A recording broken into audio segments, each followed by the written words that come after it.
Good evening, everyone. It's Sunday, and we're going to get on here tonight, and we have a couple awesome editors in the room. We have Katrina Rowitz and Chuck Pineau, and we've got a little bit to talk about. We're going to talk about different aspects of editing and the jobs that they do. Chuck is a comic book editor slash writer. Katrina is a comic book. I see you back there, Chuck, waving your hands. So, again, Katrina also edits novels and comic books as well. So we're going to talk a little bit about that tonight, what different worlds they come from, what different things that they do. And we're also going to talk about a few projects they're working on. Chuck's Belial and Katrina Rowitz with her Teddy Bear Tale Kickstarter that's going on right now, 5 days left. So I will be scrolling through the Kickstarter and showing it off as she talks a little bit about it. And if you have a chance, definitely check it out, as well as her book that released last week, Tales from the Toy Store, which is about a third grade reading level for small kids. So without further ado, I would like to introduce Katrina Rowitz.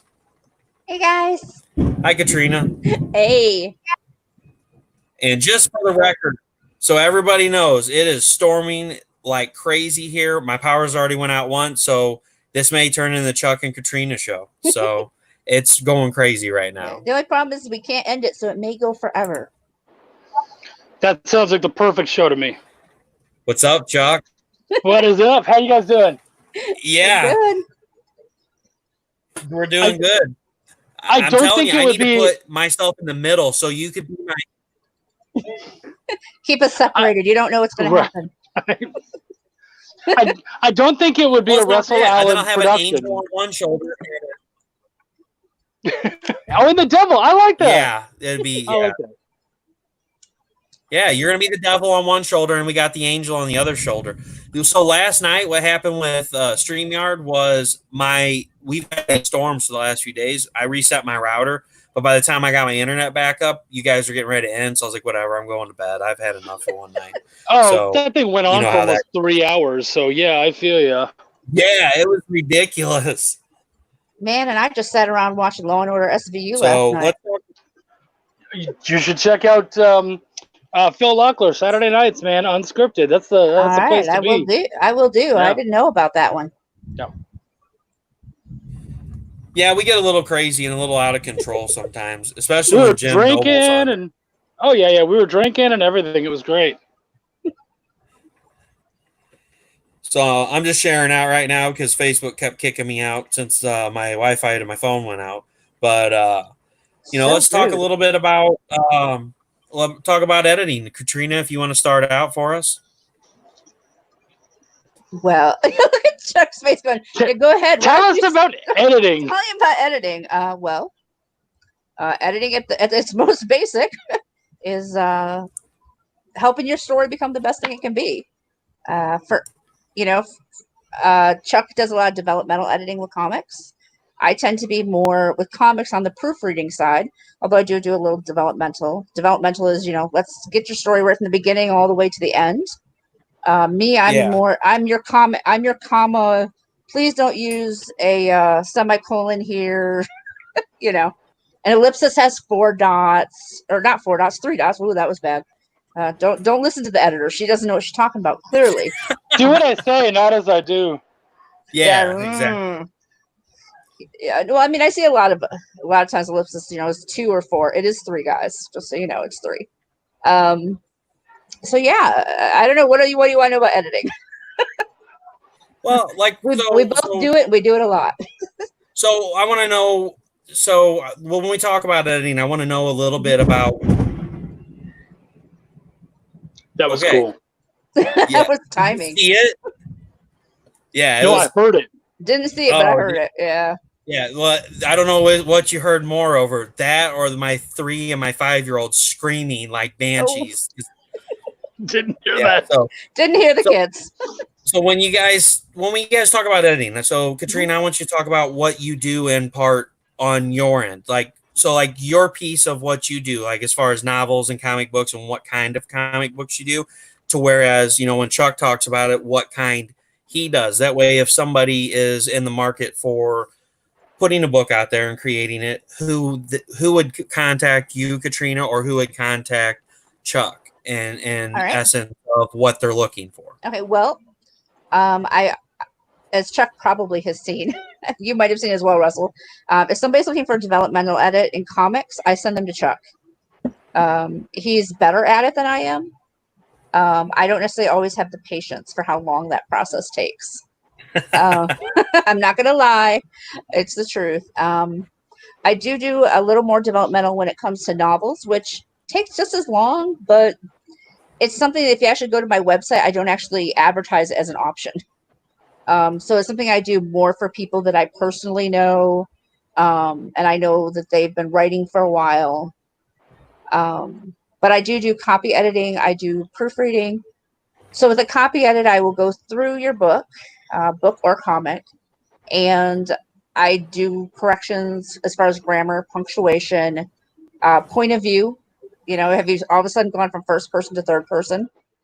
I will fact check. I will not fact check for hours, guys.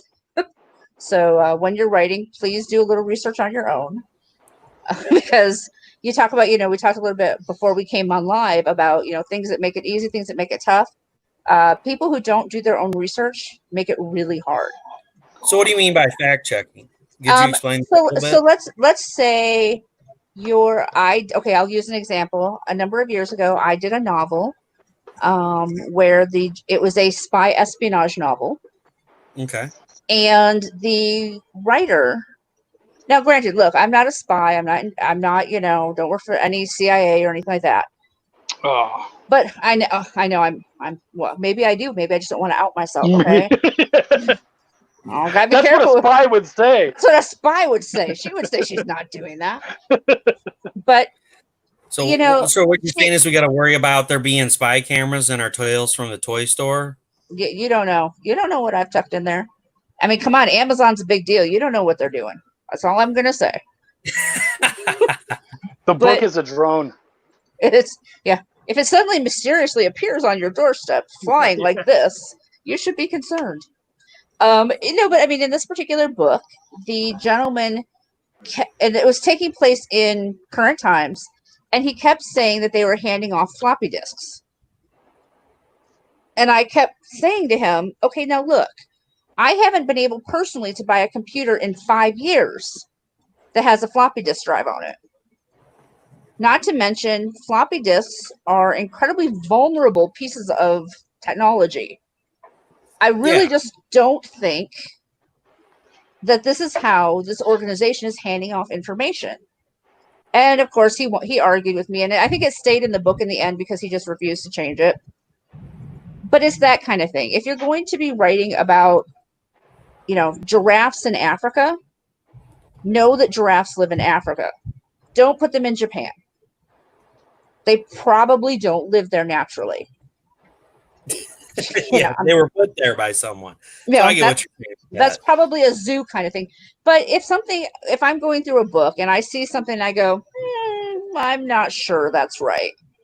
I am the queen of Google. I will look this up. I will double check and triple check things to make sure that you're not spreading false information, unless there's a good reason for why you have it wrong in your book. If it's a plot twist or some weird thing like that, that's one thing. But yeah, please do your research in advance, guys.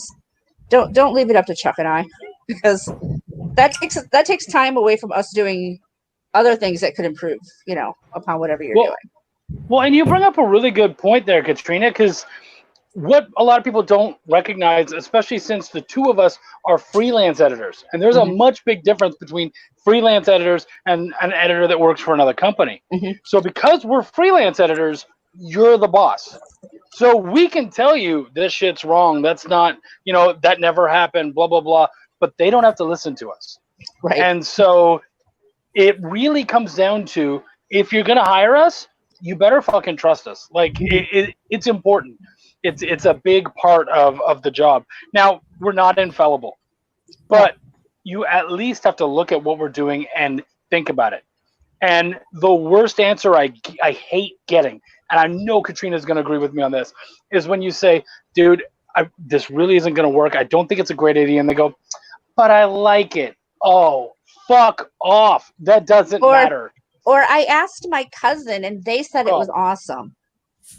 Yeah. Okay. Well, so you've got one person. That's the first thing as a creator.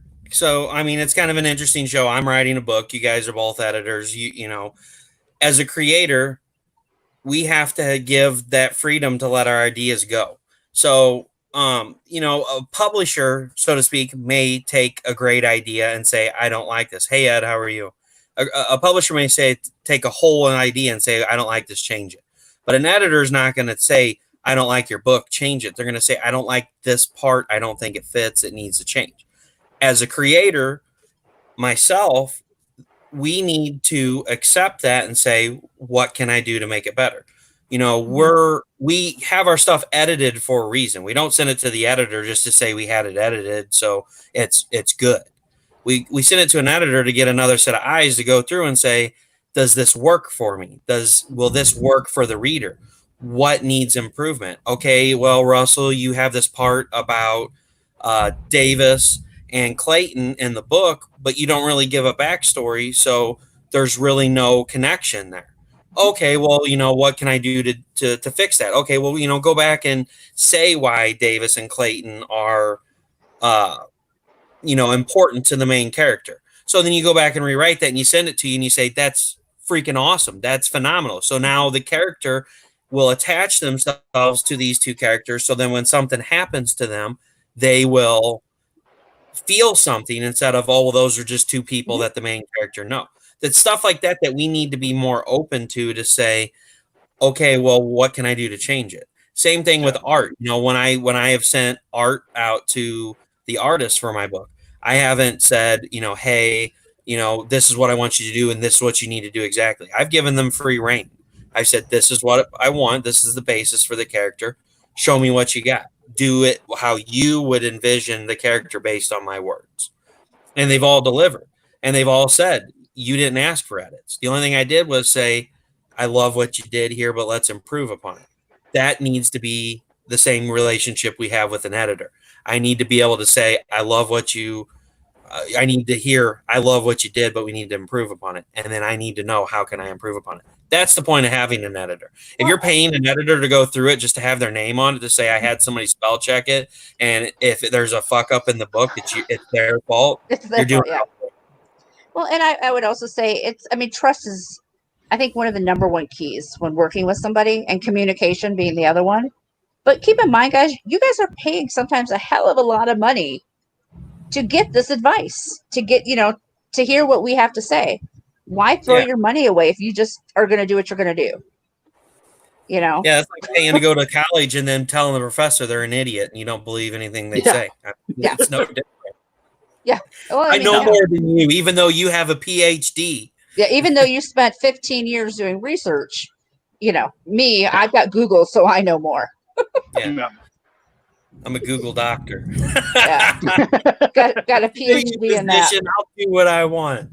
So Chuck, you know, we talked about what Katrina does a little bit. Let's talk about your bit. You know, you are an editor and you also write comics. Yes, sir, I do. There it is. Looking good. I love that book. I really do. Thank you. I love my note. I appreciate that. Oh, that's right. You got a note? Yeah. Oh, dude, now I'm mad. I don't think I got a note.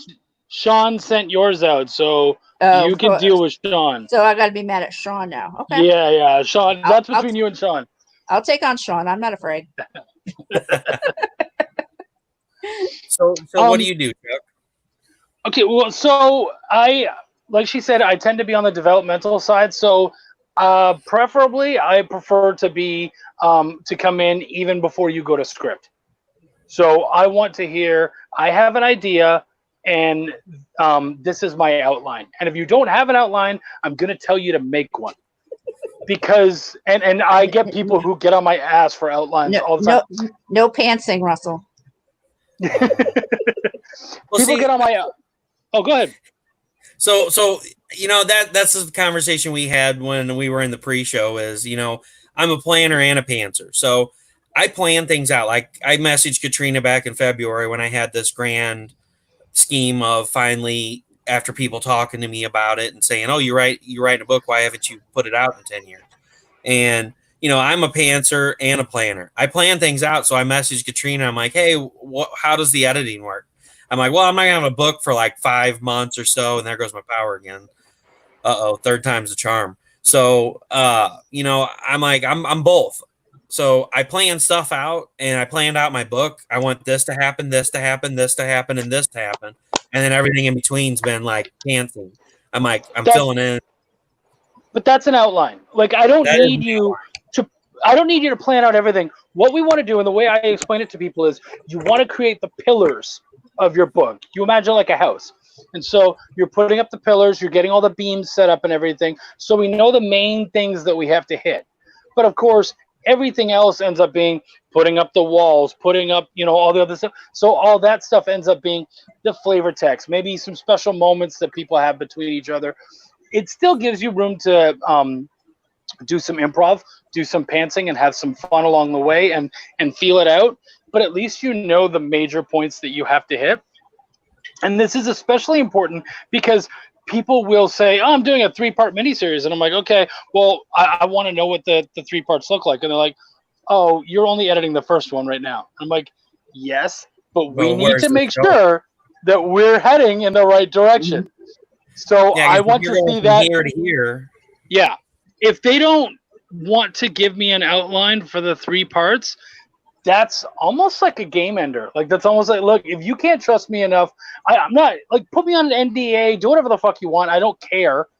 But we need to know where we're going. And if you're going to tie my hands behind my back and then make me work on this, it's not going to be as good. You're not. Well, you talk about an NDA real quick. Let's talk about an NDA real quick. So, yeah, okay. Anybody that wants to get an NDA shouldn't even be in comics. I mean, look, or books, because if you're gonna go, I'm with Katrina. We're gonna argue with you on this one, but go ahead. Did you see the faces we're making? Like, well, I mean, to a point. I mean, what I'm trying to say is if you're gonna have an editor, you should trust them with your story. Yes. Yes. What editor out there is gonna go out there and take people's books and then steal their ideas? I mean, how long are you gonna be an editor? I mean, and there's a lot of people out there that won't put their stuff out there just because they're afraid to have somebody else look at it. That's what I was going to say. And that's kind of my thing too. Is I'm with you. If you can't trust me enough to think that my next book is going to be your book, Yeah. But at the same time, it does give a sense of security. Yeah. If that's what's holding you back from putting your book out there, I'll sign an NDA. I don't have a problem with that. It's not so much, that I'm concerned that you don't trust me, but it's to give you a feeling that you're in a safe space. And because none of us said it, and the editor in me is reeling in his head, those of you out there, it's a non-disclosure agreement. Right. Basically, it means that we can't tell anybody about it. Yeah, we can't until it's released or a certain period of time. A lot of times they have time limits. Mm-hmm. We can't discuss it. So that's why a lot of times you'll hear someone like, "Oh man, so excited I'm on this new project, but I'm under an NDA." And you're like, "Oh, damn, that's cool." Well, and that's the thing is too, is you hear NDA and you're like, "Oh, you're working with somebody awesome." Usually, usually it's a big deal. You're working with a big name. Yeah. So there you go. If you want one just to make yourself feel better too, then I can go around and be like, "Oh, I'm working with somebody, but I can't tell you who it is. I'm on an NDA." You use it for your own hype machine. Yeah, right. I like that. I might just do that. Chuck, you want to sign an NDA later so we can, Fucking right, I do. Yeah, I'm all about that. What happened in this chat is not going anywhere. Yeah. Except for the internet, but that's okay. Shit. Trying to drink tea. So I read this, and if anybody out there, we'll talk about this for a second. If anybody out there hasn't read Belial, try to get it to where it's not in the glare. If anybody out there hasn't read this book, this is the variant cover. No, that was the variant cover that you showed. That's what he said. The one that you showed is the variant cover, yeah. Yeah, that's what I said. That one's the variant. Sorry. There's this cover. Whoops, that's the back of it. That That's doesn't okay. help. We'll edit. We'll edit Chuck. It's okay. All right. Yeah, we'll edit them. And then you've got the Okay, standard that's cover. I love that cover. And, and so I love them both. You, I'm happy. Yeah, and I was telling him earlier, I can't get over the embossing on here, where the words are. There's like raised embossing, and it's like it's so aesthetically pleasing because it's almost like a cardstock thickness cover, and there's all this little grooves on it. It's like, oh. Well, and I think that's important in comics, though. It is. That's why I'm not. I can't get. That's why I can't get into e-comics and ebooks and stuff because it's just not that same. You don't get that whole overall experience, and I think it's really important. This is me speaking to comic creators. Your covers are as important as your interior. Yeah. Well, and that's what's awesome about these. These aren't like standard paper. These are, almost cardstock thickness covers. There's raised embossing. There was time put into these. And it's like, I get tired of picking up these Marvel and these DC books that's got these, tissue paper thin covers that have no substance to them whatsoever. You open them up and they're creased already. This book feels thick. It feels heavy duty. I mean, and it is, and it's got this awesome embossing on the cover. That shows you that somebody cared about this book. They put time into it, and they not only loved their story, they loved the book enough to make it nice for the people that have it in their hands. Quality counts. And, it does. And Belial is definitely a book that I have a copy around here somewhere. I swear I do, guys. I'm not just making that up. I have stacks. I have stacks of stuff around, comics and stuff around here. But it's definitely a book that I feel like I can pick up year after year, and it's still going to be like, substantial. It's not going to be like those tissue paper bent, mangled covers. I don't worry if my cat knocks it off the stand for fear that a page is going to rip out the first second it hits the ground. Much like Belial, it can take some damage. Yeah. So, I read it. It's a great story. And for those of you out there that don't know anything about Belial. So Belial is a character that is like pre-Lucifer. So Belial is the original creator of hell, the original creator of demons, and God put the fallen angel in hell and gave him control. And so Lucifer took all of the power from Belial and split it between the four horsemen. And so Belial opens this bar up, and it's the only thing that he has. And so he takes this bar and he's like, you know what? I'm going to do something about this. I'm going to take my power back and I'm going to kick his ass and take back over hell.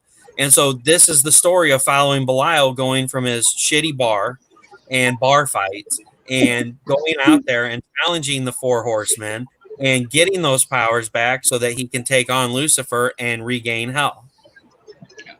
Did I explain that correctly, Chuck? That was better than I was going to do it. Yeah, that was great. And I loved it. I love the cheeky humor. When the imp walks into the bar and he talks about how his mom took it last night. I was dying laughing. It was funny. So Sean Barber brought the idea to me, and he loves all the evil, devilish stuff. And I don't do demons normally. And so he brought me the idea, and I was like, all right, cool. And I heard his idea, and instantly it sparked like a mini series in my head. And I wrote down a treatment. I sent it to him, and he's like, I fucking love that. Like, let's do it. I was like, okay. But when I started writing it, I realized I've seen 1,000 hell books, and they're all dripping in darkness and evil, and it's all the same kind of aesthetic. And I was like, you know what? Let's fuck with that. Let's have some fun. So I'm gonna make hell hilarious, and I'm just gonna bring out all of my humor and have some fun with it and joke around with it. And so that's what I did. Belial is a fat, lazy nobody. Link, his little buddy, is a fearless little shit starter who likes to get in everybody's face, and they just make a lot of trouble for everybody. So yeah, man. I just had to screw anything I use. I need to screw with and play with. Yeah. Do you know where that quote on his shirt is from? No, I was going to ask you about that, but I was going to wait for the show. I'm a big Slipknot fan. Okay. And that's one of their lyrics. If you're 555, then I'm 666. I And didn't even so, put two and two together. yeah, if whenever I'm anything I'm on, I try to put just a little bit of metal, some kind of nod to my metal roots. Yeah. Oh, he's a I little was dying bastard. laughing because it starts out with a serious tone, and then all of a sudden it's like, oh, hold on, I screwed up. Whoop, there There we we are. go. You're good. I was. It's like it had this serious tone, and here comes this imp, and he's like, "Your mama didn't have a problem with the size last night," and I was just cracking up, man. I just started busting up laughing. My wife's like, "What is so funny?" I was like, "This book." I'm like, "It's killing me right now." I love it. It's I definitely love a great read. Everybody needs to get out there, and if you're looking for a copy, you can contact Chuck directly. You still have copies, right? Yeah. Oh, yeah. Absolutely, I do. I have a lot more than I expected I would like, because contact Chuck and get your copy, and you're like, "Wait, dude, I don't have any." no, we're good. I assumed I'd be out selling, so I have an awful lot of copies. Oh yeah, and that's a shame. I mean, yeah, it's not terrific, but I'm doing good. This year's actually been pretty good to me. I can't complain too much. So when do you think that we may have a follow up to this? Belial 2 is currently in art. We've just started art the other day, and I got that first page, and it's looking great. Yep. I'm very excited. I think you guys are going to have a fun time. I had a really hard time writing it because in the outline, the second issue wasn't as tight as everything else. I had all of the beats for the other issues more. And so it took a long time. Plus, last year was just a really kind of shitty year. And Sean and I got together earlier this year, and he's been very patient because I really took my time. And we really kind of set up something that we're really excited about. And I think this issue's really coming together nicely. The difficult part about writing something like Belial is that you can do the outline and plan out that story, but those jokes aren't planned. Like you still have to find those along the way, and that's difficult. It's so tough. And so there was already a couple times where Sean would look over something and be like, "Dude, we did that joke in the first one." I'm like, "Cool, get rid of it. Got to do something different," So, yeah. So now that we've talked about the demon side of things, let's move over to Katrina. Katrina, you had a book release today's Sunday, so last week, Tales from the Toy Store. Yeah. I hate this camera thing. I'm really bad at it. Oh, you're all right. Oh, there it is. There you go. There it is. You can see my cover done by Eric Cockrell. So if you guys don't know, Eric is awesome. And so you had said the other day that this was like a third grade reading level, about 8 years old. Well, it's tough for me to say because I was an early reader. And I was too, but so I'm like, when I was writing, I was like, man, I hope some of these words aren't too big. But then I was thinking about it, and I thought, you know what? It's a great learning experience too. It's a great time because my thought when I was writing this was, this is something that parents could read to their kids at bedtime. Kids, grandkids, nieces, nephews, neighbors' kids, whoever. Grab a kid. And it's a great thing, if a kid doesn't know a word, that they can speak up and say, "Hey, I don't know what that means."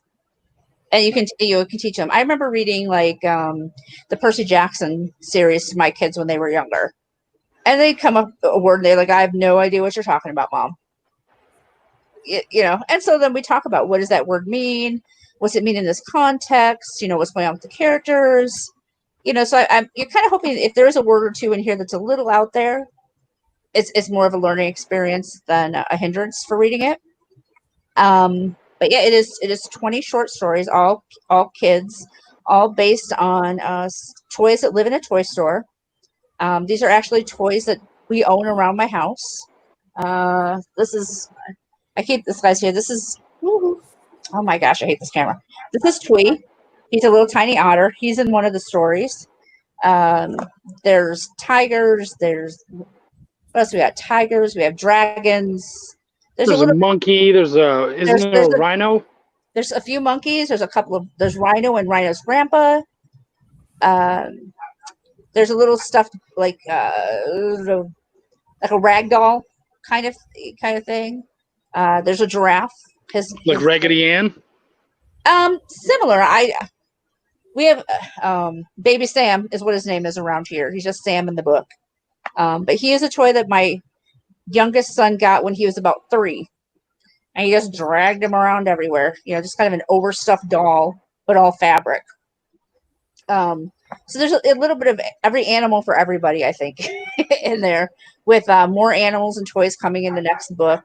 But yeah, there is a little bit of art. Let me see if I can find. There's not a lot of art. This is mostly story.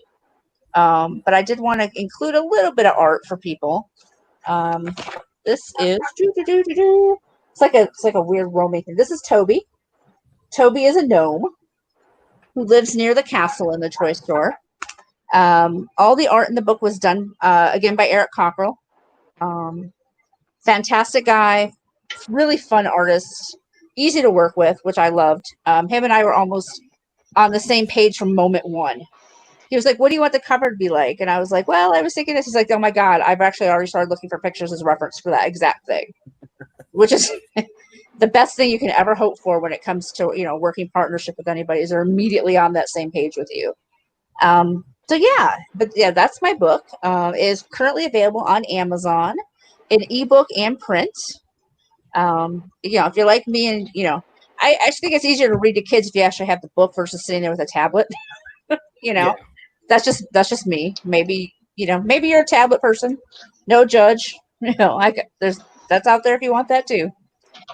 So, And I also I'm judging. heard from a little bird that there may be a copy that we're going to give away tonight. there is. I do have an extra copy for. I don't know how we're giving it away, but we're giving it away. I got something up my sleeve. Okay, I'm glad somebody's got a plan because I don't got a plan. I always have a plan. And actually, my plan includes what we're going to talk about next. Okay, and well, I will say one more thing. We're talking about giveaways. I did give away a copy of the book on Tuesday on release day. And I actually, for those of you guys who know Josh Lyman, the artist, he's actually doing a couple of sketches for me that we're going to be giving away in the future. We're just awesome. waiting for Josh's. Josh was in a pretty bad accident a couple months ago, and so Yep. he's just getting back into drawing and stuff. But he approached me and said, "Can I do this for you?" And I said, "Hell yeah, you can do that for me. I'm not going to say no." So I'm really excited. I didn't know that. That's really cool. Yeah, we've kind of kept it on the download a little bit. I sent him a copy of the book. He's read through it, and he was excited because he recognized a few of the characters. They're a tiny bit of an Easter egg from other projects that I've worked on that Josh was involved with as well. So he was excited. He was like, "Oh my gosh, remember this?" I'm pretty sure one of them is going to be Asbestos, the Purple Dragon, because he really, he said he saw the dragon, and then he actually. Asbestos is actually not my original character. He is actually an original character of Ross Dema out of Tucson. But I have one of the very few knit or crocheted toys. And I contacted Ross and said, "Hey, I really want to write an Asbestos story." And he said, "Go for it." So the cool thing is that Josh read the story, had this image in his head of what he thought this guy looked like, then actually looked up Ross's stuff, and he was like, "I knew exactly what he looked like." And I said, "Well, there you go." Really cool. So it's kind of cool. Yeah, that's a compliment to your writing. Thank you. I'm just starting to get some feedback in, so it's a little unreal for me. It's scary putting your stuff out there into the world. And then right. And then all of a sudden now I'm seeing like pictures, people are posting pictures of, the book in the wild. And, I got my copy, and somebody said today that they bought the ebook copy, read the whole thing, and then went and bought the print copy for her son's girlfriend to read to her nieces and nephews. And I went, "Oh my God, you bought 2 copies of this book." That's insane. So speaking of putting your projects out there in the world, what is this, Miss Katrina? This is a Teddy Bear Tale Awakenings. We are currently kickstarting issues 5 and 6, as well as the trade paperback. I say paperback loosely because you can get it in either paperback or hardcover. Actually, we're actually offering this in a hardcover version. It is the story of a group of cuddly toys whose job is to protect their children from the monsters under the bed.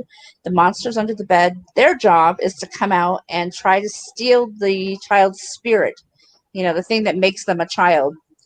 And up at this point, our toys are going under the bed to the underbed, that's what it's called, to fight the monsters and to fight the boogeyman to rescue their child's spirit. And this is a picture of the cover.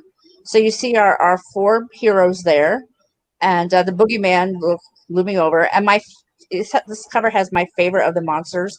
Those little guys down there in the helmets, those are called No Names. And I don't know why, I just find them hysterically funny. they're my absolute favorite. You have Fernando there, who is a mouse lion. Wilma the bunny. Archer, who is kind of a curmudgeon old grandpa type. And then Tristan, who reminds me of an early teen boy. And he loves chocolate milk. But he's doesn't think things through. He just goes for it. And we all know that sometimes that has consequences. So we only have 5 or 6 days left now. Yep, we got 5 days left. 5 days. Ooh, getting close there. So right now we have funded. We are reaching for some stretch goals, and the one that's up next is one that's really special to me. It's down there eventually. Let me talk real quick if we go up just a little bit. Oh, well, we're at the stretch goals. Let's go down to stretch goals. We'll jump around a little bit. You'll see the bonus strips right here for Forrest and Scout. Forrest and Scout were originally drawn by Keir Lyles, who has passed away. So it's really kind of a special tribute for us to be able to take his original strips and then add them in the bonus section.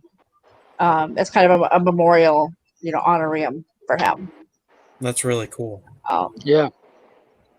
But one of the other things, kind of cool things that we're offering, and it's up a little higher on the Kickstarter page, is we actually have toys of all of our main characters. Went too far. It's not that far up. It goes up really quick, but not down. But not down. No. We just want you to get up to the top so you can hit that pledge button. That's right. Yeah. But all of the there they are. All of the toys are actually handmade, handcrafted, super high quality. I actually own 4 of the 5 of these myself because if you can't tell, I'm a bit of a toy junkie. And they are made by this woman named Dot out of New York, and she literally handcrafts every single toy. They're all jointed, built to last, for generations. So I love the fact that, if your child, for example, is just really into the books, they can have their own hero to protect them from their monsters under the bed. Hold on, Wendy, and I will get that link for you. Apologize. Give me a second here. Oh, no. Go right ahead. We're still friends. Yeah, we're okay. And there you go. But yeah, I've been working with these characters for almost 5 years now. So while you'll see that it is under Nick Davis, he is the actual creator and writer on this. These guys are like mine because I've worked with them so long. I know all of their personalities and yeah.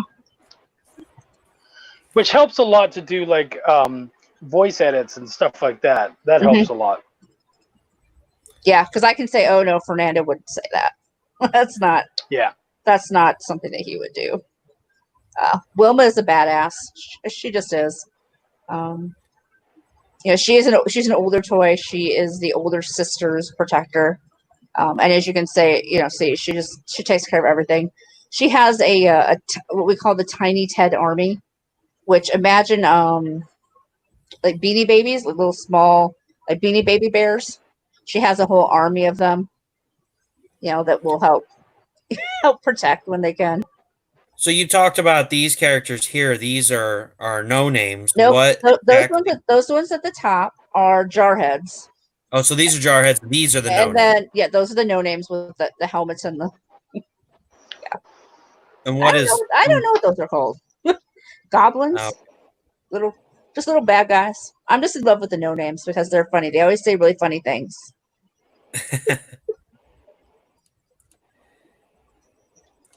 So I'm just kind of scrolling through the art here so we can get a look. This is art from the art is in progress on this book right now.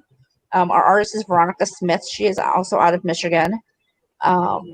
Incredible artist. She does all of her own arts, inks, colors, the whole shebang. And these are actual pictures from issues 3 and 4. We did our last Kickstarter last summer was for a joint issues 3 and 4, and that's what we're doing again this time. Is it's 5 and 6, or the trade. Okay, so we do have a question here, Katrina. Yeah, Wendy. There's 6 acts to this, Wendy. I believe if memory serves me, it was 1, 2, and then you bought 3 and 4 together, and then 5 and 6 will be together. And okay, this is the end of the story right here. Okay, so this is the end of the story, and there's also a pledge level, which we'll go through the pledge levels. Sure. But there is a level where you can get 1, 2, 3, 4, 5, 6 in the trade paperback and the hardcover. Yep. Because that was her other question. If she was asking if there was a pledge level for the whole series. I believe, we'll get there, but I believe the pledge level for the trade is $20. Okay, for the soft cover. It's a little bit more for the hard. That sounds pretty standard. So we've got the $10 pledge without a reward. Right. The $1, yay, you're making a Kickstarter, Yeah, and then we've got the digital combo. Yep. And that is for just the last section. For 5 and 6. Yep. So that's not 5 of 6. That's 5. No, I don't know why. I actually did the editing on this Kickstarter page, and I corrected this. For some reason, it didn't save it and put it right, but it's 5-6, not 5 of 6. I apologize. I don't know what Kickstarter did. Blame the editor. So then this is the actual digital. Blame it on Kickstarter. That's right. I'm blame it on Kickstarter. That's like when something goes weird in one of the other books. I blame it on Nick. It wasn't me. He must have just missed that correction. It wasn't me. So then this here is actually the physical and the digital copy of 5 for 5 and 6. Yep. And then we move up to the graphic novel, which is 1. Right. The digital, which is 1 through 6 for the digital copy. So it's 1 through 6, not 1 through 5, like it says here. Oh, for goodness sakes! I swear I went through this, guys. I did. You're fine. Just Chuck's to ask questions. Chuck's like, man, don't hire her. She can't get nothing right. Look at that. No. No, when she said earlier that she sends people to me for developmental, I send people to her for proofing, because as much as I can proof, she's definitely better at it, and it doesn't come as naturally. So please don't hold this Kickstarter against me. I really am better than this. So if anybody's watching this, we will correct that this is the digital copy of 1 through 6, and the graphic novel contains 1 through 6. It's not for just the first. It is not 1 through 5, and we're not letting you know the ending. We're not. Promise. When you're watching the Olympics and somebody's doing a routine or whatever, and they're amazing, and they're so talented, and they slip and fall, and you go like, yeah. This is kind of like that. It's like, she's really good, so every once in a while, it's nice to see something slip by. Slip through there, yeah.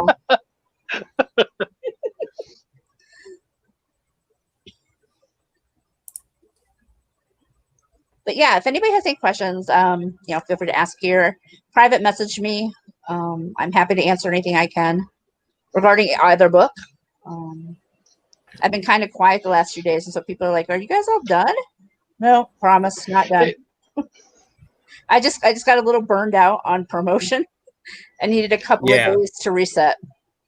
I get it. No, I So get many it. new Kickstarters came out this week. Plus, I have 2 books that I've edited that are on Kickstarter right now as well. So, yeah, man, I feel you.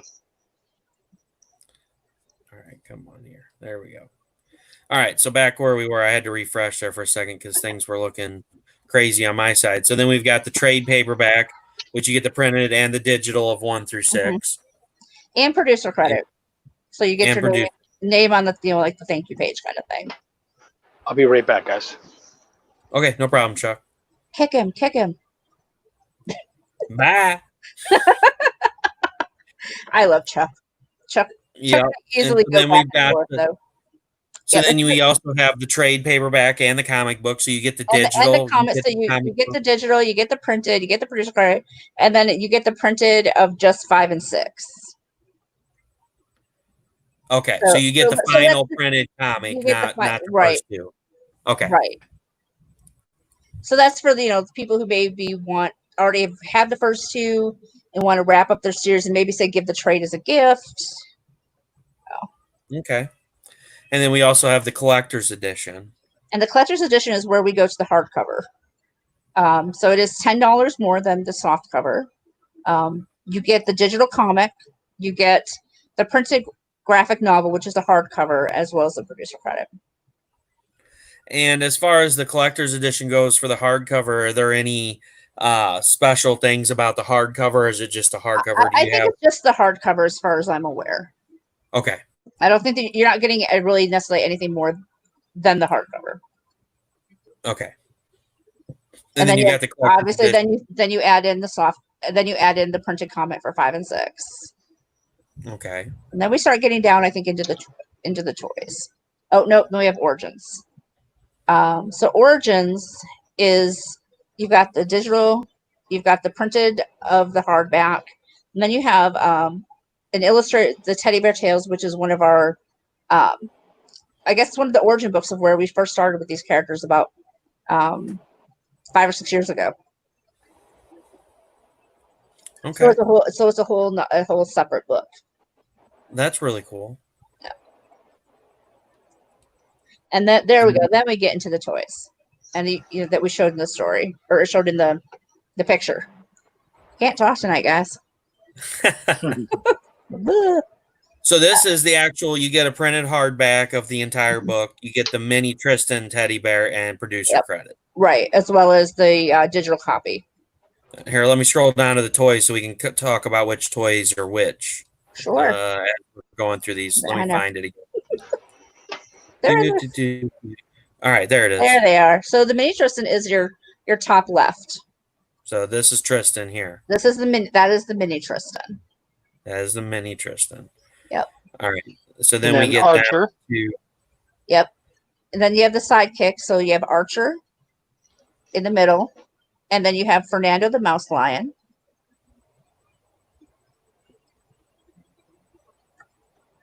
So you get either or. So you basically, you're picking. If you pledge this one, you need to message the creator and let them know which one you. Yeah, when we do the surveys at the end, there'll be a question for which one do you want to choose. Okay. And then we have Wilma. Wilma, which is this one. It was our kick-ass bunny. She is way more badass than even I. And then Tristan, who is a definite favorite. I actually have this guy. I don't know if he's standing as tall. And they're 22 inches. Yeah. So these guys are not like Wilma and Tristan, especially, are not tiny toys. These guys are almost 2 feet tall. So Wilma is also 22 inches. I think she's 18. 18. I gotta say she's a little bit shorter. She doesn't like to sit on I could say she doesn't like to sit on my bookshelf. And for some reason, one of my kids keeps turning her so she stares at me on the couch. Kind of. I haven't caught which one of them is it. And then there is a pledge level for you can get it all basically. So you get all 5 bears. You get the all digital the toys. You get the digital. You get the hardcover, and you get the producer credit in the book. Now, what can you tell us a little bit about what the producer credit is? Is that just producer credit? You've probably seen this in other Kickstarters where there's basically like a thank you page for people who have backed the book. That's essentially what it is. We're just being fancy and calling you a book producer. You've helped us. You've literally helped us produce the book. Without you guys, we wouldn't be able to make the book. And then, yeah, so then we do have one other stretch goal at the very bottom, which is for another book called D and Duo, which is a very intelligent little girl, her teddy bear duo, and her rubber dinosaur friend, and their adventures. So it's been a very, very busy 25 days. Kickstarters are hard to keep up with. Give me a second. We'll load that stretch goal back. Sorry. Oh no, you're fine. I had a notification come through and it kicked me out of screen share. So I'm reloading the page. Yes, I know I'm screen sharing. Technology, you are so rude. They are. Rude technology. Hi, Felicia. Mine does stuff like that all the time. Well, last night, I mean, that was like I was saying last night with the issues. These storms have been rolling through, and my internet went to crap last night. And so I was on the uncensored, and I'm like, I had no sound. I couldn't hear what anybody was saying, and like I didn't know if anybody was talking to me. And I'm like, oh my gosh, what am I going to do? Like people are asking me questions. I'm just sitting there. Okay. Oh, and we have. Oh, that's new. Nick's been sneaky today and added something in. I passed the stretch goal. So there's the $3,500 for the bone strips. This is the third. And apparently my cat would like to say hello. Say hello, Matt. It's like, why are you doing that? This is D and Duo. And we actually trying to make sure he doesn't step on my power button. We actually did unlock a stretch goal earlier today where everybody will actually get a poster of the cover as well.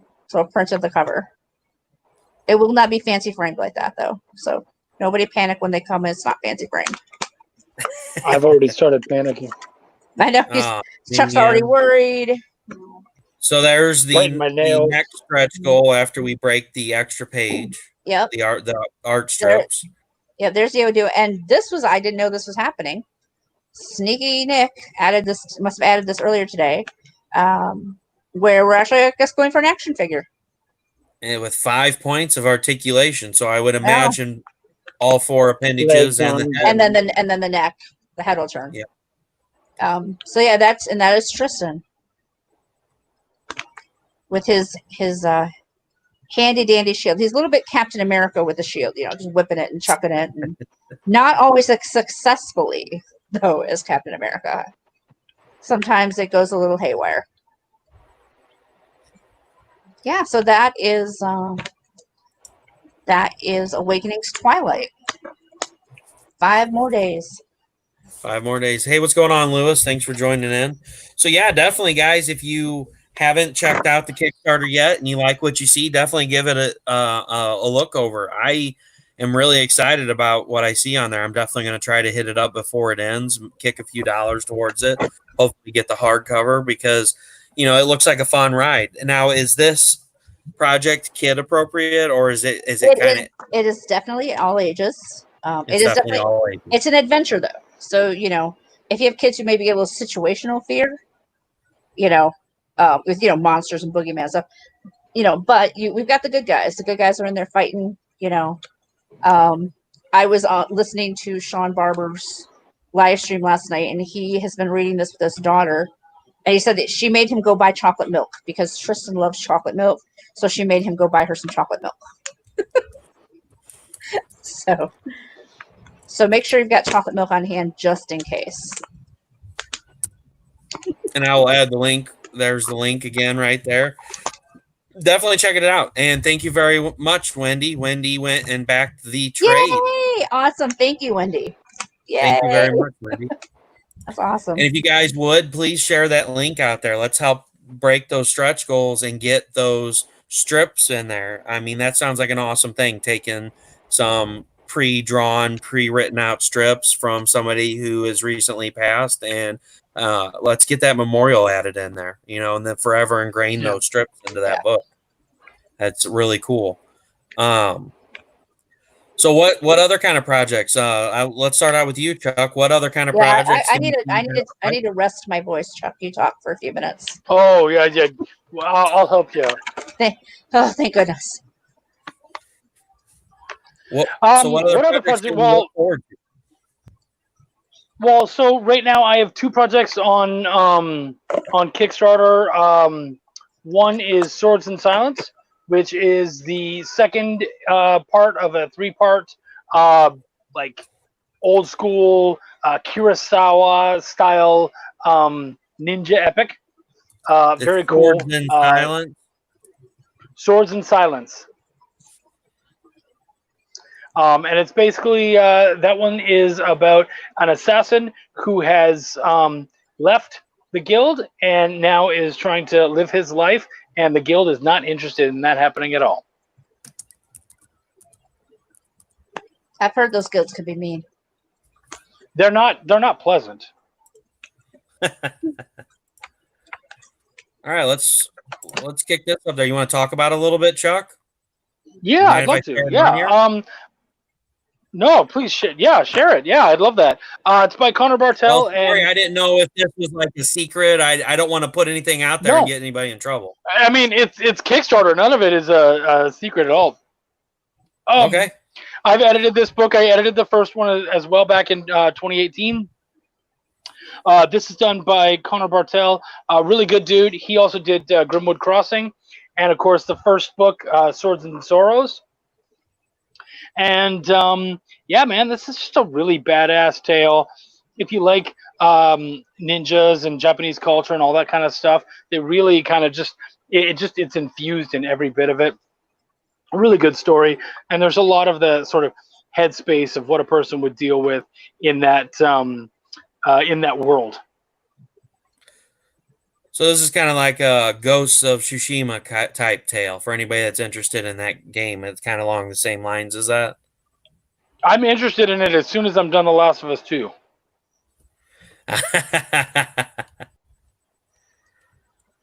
I'm addicted as shit to that one.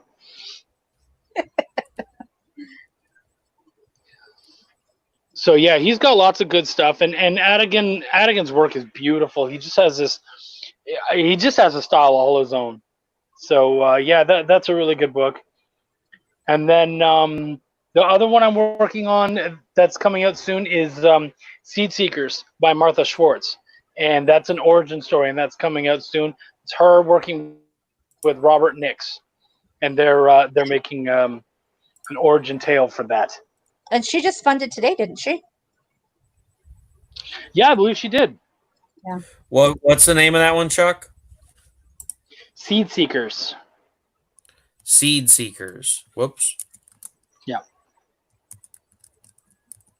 And she's done a bunch of those. I actually got pulled on. I met her at MegaCon last year. We went really well, and she hired me on the spot at the convention. She said, man, I love what you've done for me already. You need to edit my next book. And I was like, all right, yes, ma'am, I can do that. If you insist. I know, right? I'm not a fan of money. No. Here we go. It's this one here, Legacy, yeah. But you can already see she's done a bunch of them, so. Mm-hmm. Yeah, give me a second. Things are running kind of slow with streaming. No, you're good, dude. There we go. And this is also a little more closer to all ages. This is more like I'd say 10 and up sort of thing. So the really little kids might not get into it as much, but it's definitely got like an all ages feel. It feels like something Disney might do where like adults and kids can enjoy it together. Ludicrous.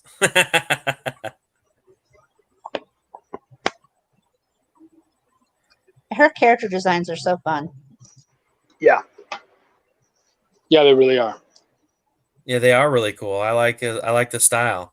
It's kind of like 90s style for some of the kids books that we had back then. Some of the young adult fantasy books. It's kind of homage back to that style. Everything today is more digital and it's more pretty and it's more everything's so super realistic, and it's really cool to go back to some of these old RPG style characters in these books. I really like that. Good. Yeah. No, they're doing a great job. It's fun to work on and nice to work with her. She's a good lady, and she's very passionate. She really cares about what she does and really wants to try to bring people really good books. So. Yeah, and actually, I believe, if I'm thinking correctly, which, we're not ever sure if I really am, we've actually been cross-promoting Seed Seekers with Awakenings. That makes perfect sense. Yeah. I didn't know that, but that makes perfect sense. Yeah, and I believe, for those, I guess, who don't know, we're actually looking for artists to do sketches or little drawings of our four main characters for a special section in the back of the trade, and I believe she actually has signed up to do one. Which is really I wouldn't be surprised. I'm really excited. She loves doing that. What?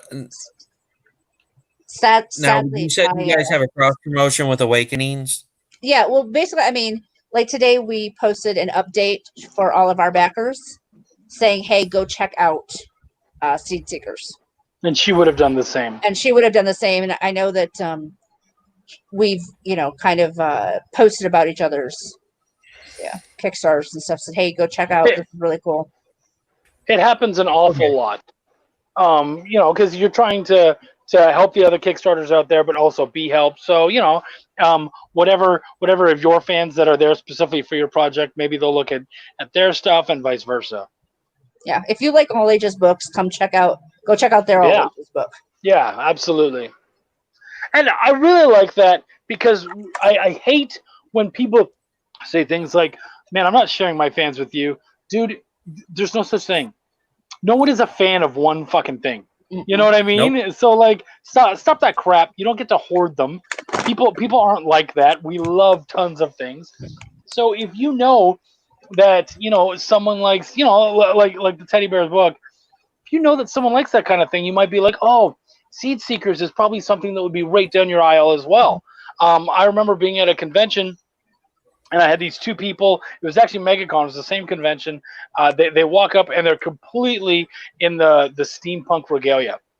And I was like, "Hey, guys, do you guys like comics?" And they're like, "Not really." I'm like, "But you love everything steampunk." And they're like, "Yeah." I'm like, "What if I told you that I could show you a killer steampunk comic?" And they're like, "All right, we're interested." So I walked them over to my friends, Steph Cannon and Matt Knowles, who have a steampunk book. And I said, "Here you go, guys, sell them." And sure enough, they ended up selling them the books. And you know what? Sometimes they're not going to be there for your book, and that's okay. But comics is such a wide array of genres and topics and stuff that, even getting them into one thing, they might find, "Oh, man, I actually really like comics a lot. Maybe I'll check out more stuff. Maybe I'll look into what that cool dude is into as well." Well, and I think also, I mean, I'm the same way. I'm always being like, "Hey, have you guys seen this? Have you seen that?" But also, I think it's really important to build community. And instead of saying, "Oh, well, I don't want to share mine because they might back yours instead of mine," it's far more important to build everybody up. Was it a rising tide raises all boats? So, cats are knocking stuff over. Like, haha, you can't do anything about it. You're on video. Yeah, you're busy. You can't. I have an empty bottle here. now it looks like I abuse my cats, guys. If you've seen my Instagram, you will know exactly how abused my cats are. Yeah. Calling PETA right now. Oh, I could really use a PETA. Thank you. Ooh, that sounds good. I know, right? So, a little bubble ganoush. But I do believe in building community and helping each other out. That's why you'll see me say, "Hey, go check out Chuck," as an editor, because Chuck's better at this than I am, and I'd rather have quality out there than quantity. Exactly. Thank you. That's why if people are looking for an inker, I've got a couple people that I'm always like, "Hey, go check them out." Yeah. Because I think it's important that we share the love. What's the worst that's going to happen? More people love comics. Oh no, not that. Right? Yeah. Oh no, people love comics. They're gonna go buy them or something, and So let's do a giveaway. Let's give away Let's Tales from the Toy Store. give away a book. I And have I'll posted. I'll even make it a signed book if you want me to sign it. If you don't, I'm not offended. It's okay. I Sign have it. Just sign it. posted all 3 links for the Kickstarters into the comments of both Facebook and YouTube, as we're dual streaming right now. Anybody that's watching, the first person to tag Katrina, Chuck, and I in a post with Teddy Bear Tales Kickstarter gets a free signed or unsigned copy of Tales from the Toy Store.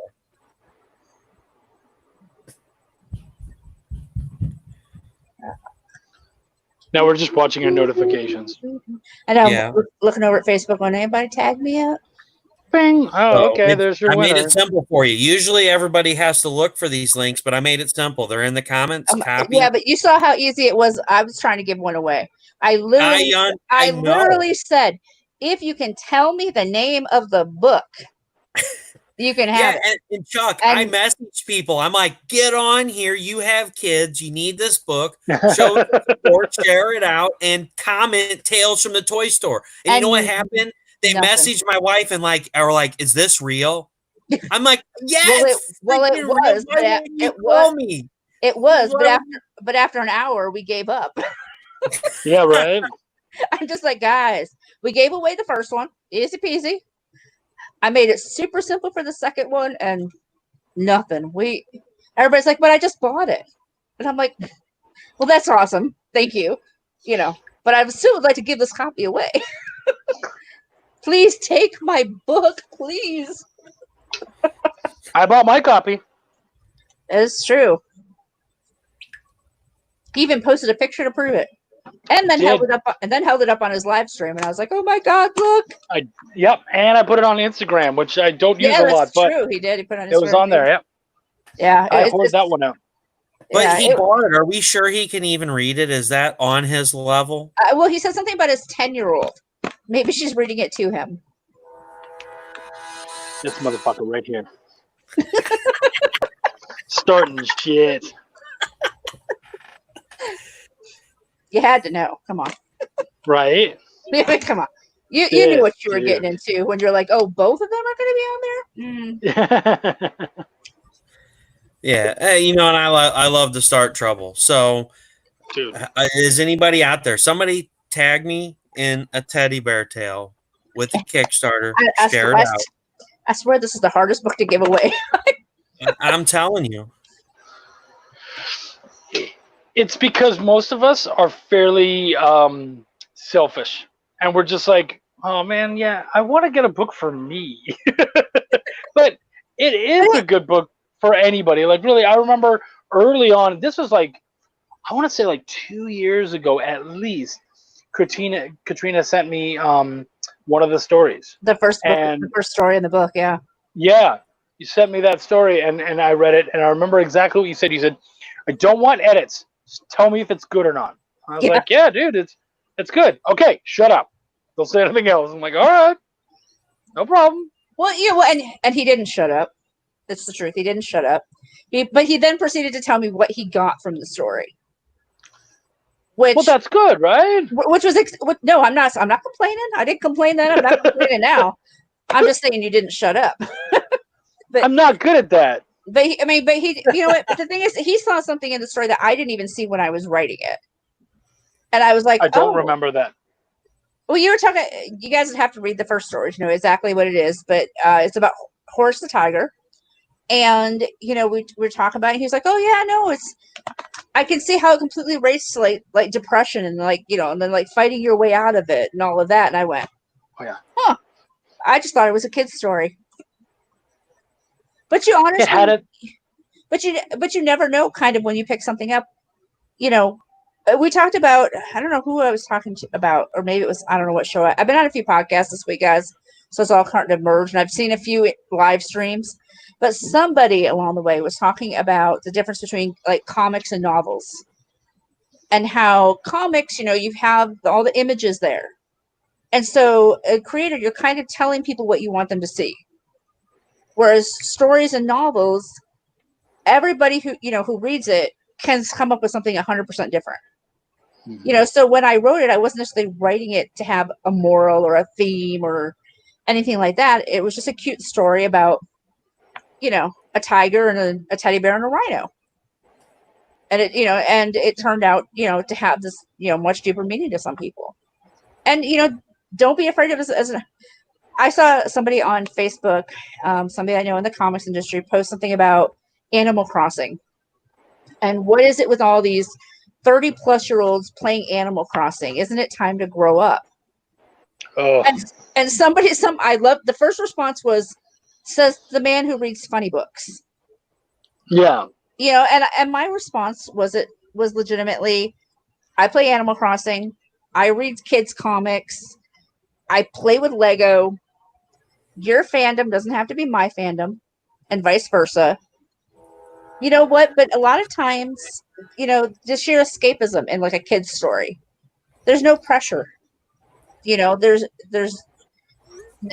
no intense, not the intensity that you get from some things. I did have somebody ask me if there was fire in the book. And there is fire, guys. I don't know. Somebody was looking for some more scary action stuff, and I said, okay, there is a fire in the book. That's all I'm going to tell you. That's all I'm going to tell you. There's a fire. But don't, guys, here's the thing. If you win the book for yourself, read it. If it's not your thing, cool.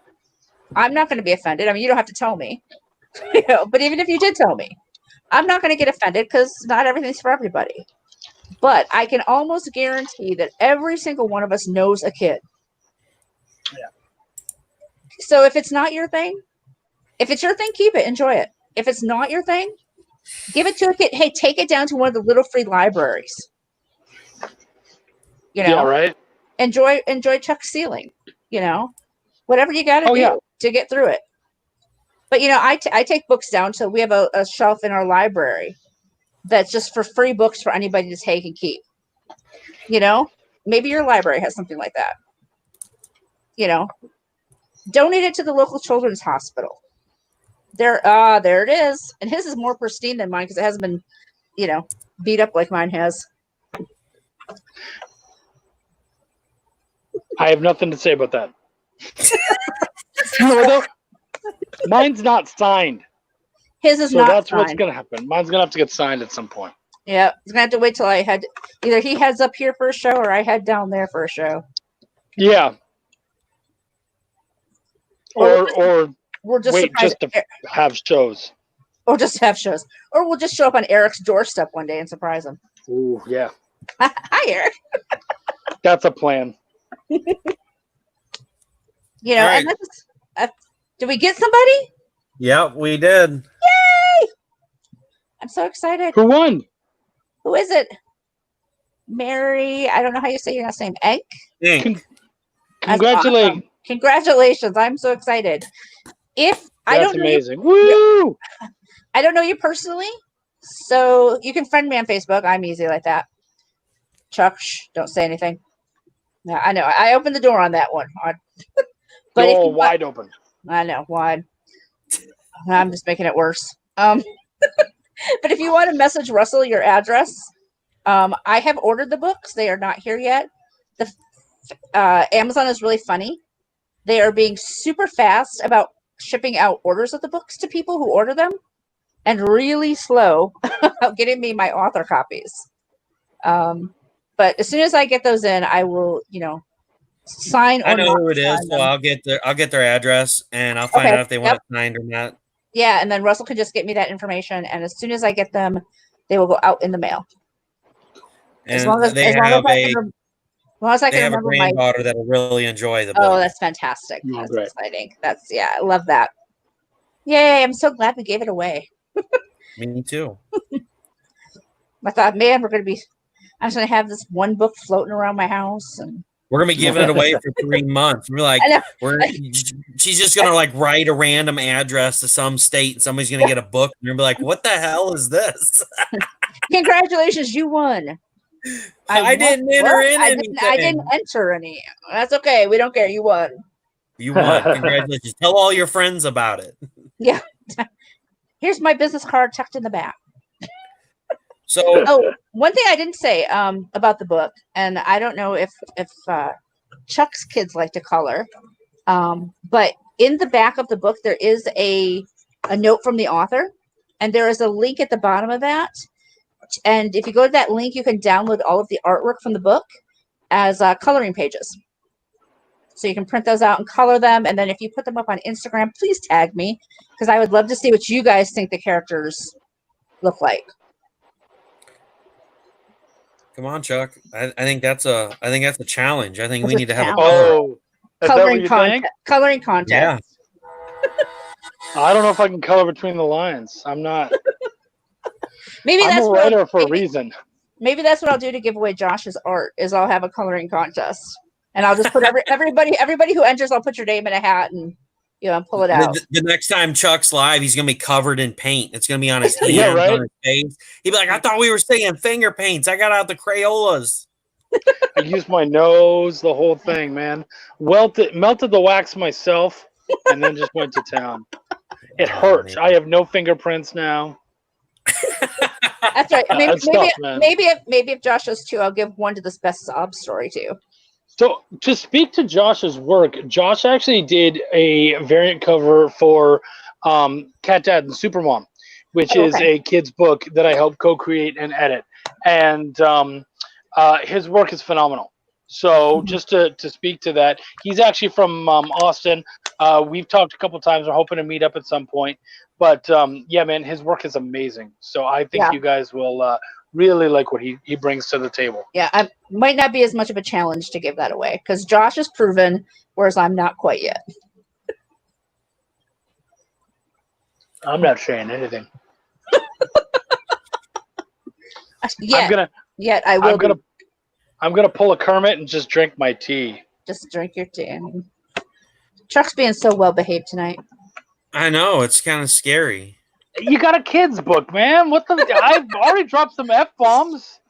I held back on that last one. So. I did a episode of Indie Volt last week, and I was on with like 6 other creators or 4 other creators, and they'd all worked on this very adult book, and they all had individual like a very adult products. And then I went last, and I went, this is like one of those episodes of Sesame Street of which one of these doesn't belong. Like it's funny because whenever I go on Phil Lockler's shows, he has a lot of the adult comics people on there, which I don't have a problem with, but I don't like most of my books just curse. I don't really have any nudity or anything. Like I don't do a lot of cheesecake or anything. And so I was like, what do you have in common with these people besides doing comics? And I was like, well, Belial had 1 nipple in it, so I guess technically there was some nudity in one of my books, so we've got that. And it's funny because I didn't even script the nipple. My artist threw that in there, and I was like, we say fuck so many times, like, what am I going to do, bitch about a nipple? Keep it in, let's go. It's just 1. It's okay. Honestly, if he threw in a bunch, like, it is what it is. It would fit within the. Yeah, right. Yeah. I mean, you're not throwing that into the teddy bears book, but in Belial, it felt appropriate. You're in hell, so I was like, yeah, go ahead. Do what you love. Well, guys, it's been a great show. Definitely a little different talking about the kids' books. Yeah, right. Yeah, it's weird. Well, it's been a great show. We talked about a lot of good projects. Katrina's new book, Tales from a Toy Store, and also the Teddy Bear Tale Awakenings. The not only the last chapter of the story, but you can also get full copies of the story that are available. Tales from the Toy Store is also available on Amazon, digital and print copies. And we also talked about a few of Chuck's projects like Belial, which is available from Chuck. He has the variant cover and he has the standard cover. If you would like a copy of that, message him. He'll be happy to hook you up. Just send him some money over and you'll have it on your doorstep ready to read. And absolutely. Talked about because Chuck has a transporter. And we also talked about Seed Seekers and Swords in Silence. Swords in Silence. I tried to say Swords of Silence. It's Swords in Silence. Swords of Silence would be a good title too. It was, It is the right? title of the book. That's why I keep messing it up. Oh, okay. All right, so nobody steal that, guys. It's already been done. Yeah, right. It's already taken. So yeah, I mean, a lot of great projects, a lot of great things are happening. I would talk about my book, but I talk about it enough. So I mean, guys, stay tuned. There's more info coming. I will be live on Tuesday with Fenny the Great, one of the artists that did a piece for my book, and we can talk about that then. But we definitely have some nice stuff coming out in the pipeline, and it's good to have you guys on, talk about editing, talk about your projects a little bit, and what you guys are passionate about.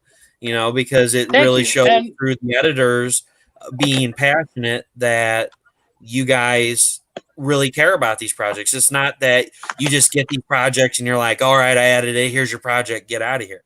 You edit the project, you become a part of the project, and you push it because you believe in it. And that is what this industry is all about. And that just goes to prove that you guys are perfect. Yeah, watch my Facebook page, guys. You'll always see. Yeah. Yeah, I'm always pimping stuff on Facebook. Like, hey, I get to work out with this creator, or I get to do this.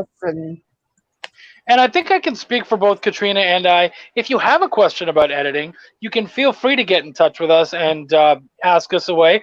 And, the worst thing I've ever had to say is, like, somebody throws a whole script at me and says, can you tell me what you think? And I'm like, I get paid to do that. Like, I don't mean to be rude, but if you have some questions, you want to know about some things or anything like that, hit us up, man. We'll be glad to help out. Even you, Russ. Yeah. Even you.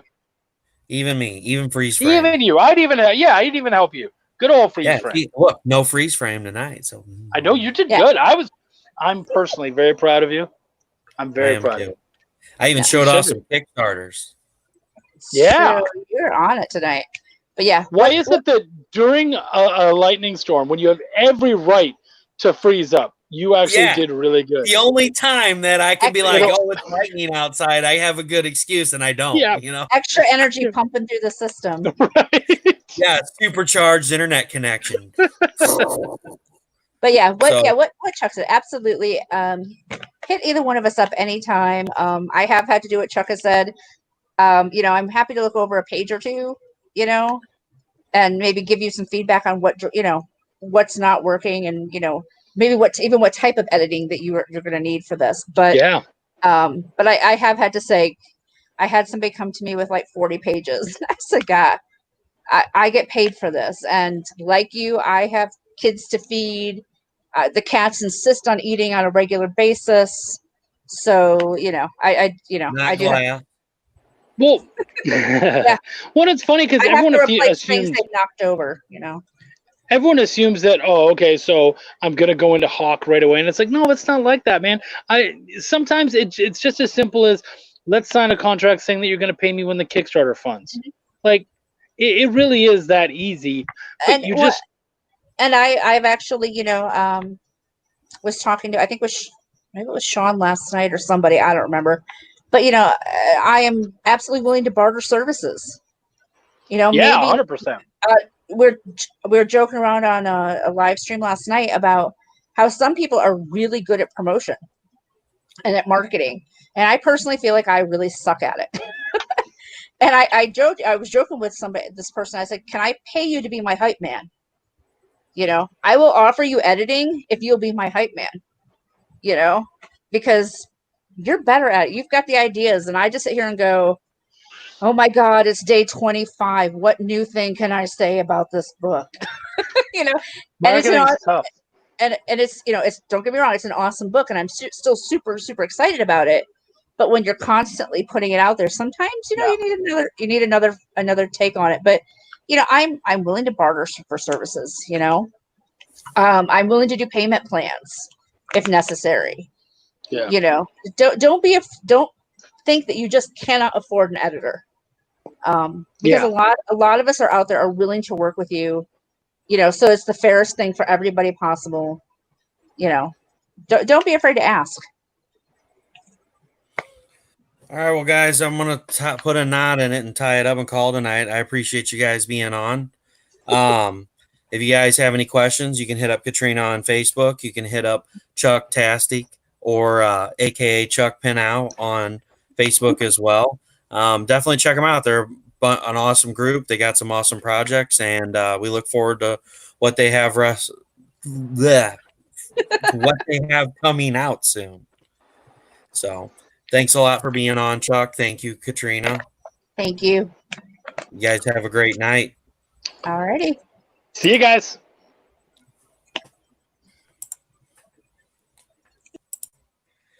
Well, guys, that concludes tonight's show. Thanks for joining in. Definitely check them out if you guys have projects you're wanting to work on.